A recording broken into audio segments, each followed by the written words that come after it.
can stop me. I'm all the way up. All the way up. I'm all the way up. Take a second and imagine that you are a tiger. Sweet, huh? But before you get cocky, there's a catch. You live in a zoo. You spend most of your time in a cage. Every meal is given to you right on time, and you always have fresh, cold water to wash it down. Your life is insanely easy. Everything is done for you. You are insanely safe. You always have protection. You're living that hashtag zoo tiger life.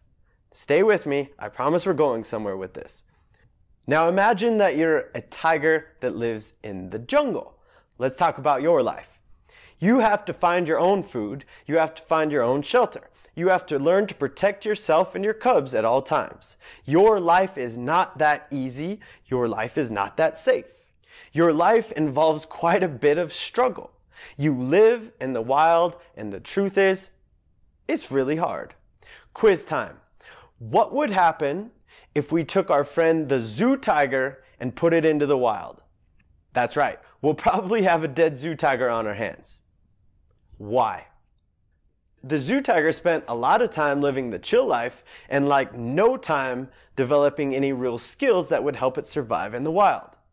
It doesn't know how to hunt because all of its meals were hand delivered. It doesn't know how to protect itself because it's never really faced any danger. How about the jungle tiger though? How does it do in the wild? It survives. Why? It learns to hunt, learns to protect itself, learns to survive in the wild by living in the wild.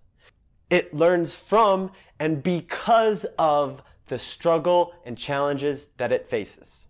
Also, I want to point out, it had to learn and get good at it all. It couldn't just sit there after a failed hunt and go, maybe hunting just isn't my thing. Maybe I'm just not a hunter. No, it had to do it all. Key points. They were both tigers. They both had similar tools, sharp teeth, an insane vert, sweet stripes. Their ability to learn and the skills that they developed had nothing to do with their natural talents and tools and everything to do with the way that they were trained.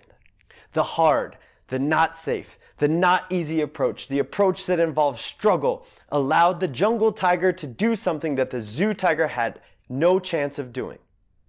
The easy and the safe approach led to no learning. So this is how tigers learn to survive in the wild. But this is also how we are built to learn. If you dive into the science of learning, a few principles arise. Now, one of the most important is we learn best when we're operating at the edge of our abilities, a little bit outside of our comfort zone, and when we're stretched and challenged. Do you see how your comfort zone is a lot like the cage in the zoo?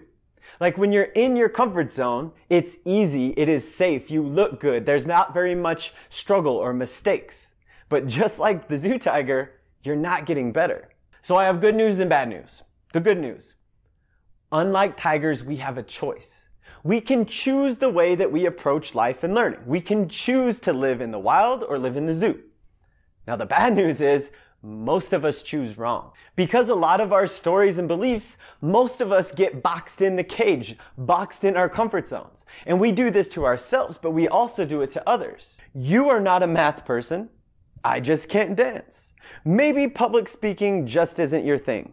These are all stories. These all label us and put us in boxes. These all talk about learning with a fixed mindset, saying that we are good or not good at something, that we can't or don't have to grow.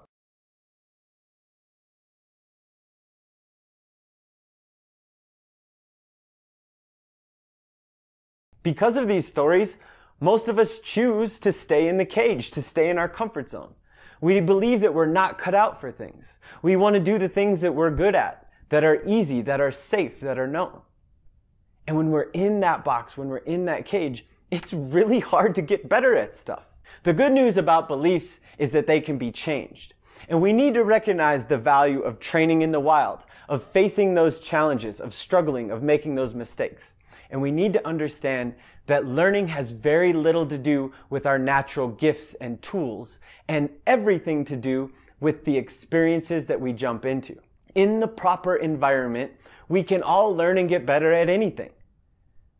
But in the wrong environment, we struggle. And we need to coach and parent and teach and learn and lead accordingly. This is exclusive. Go!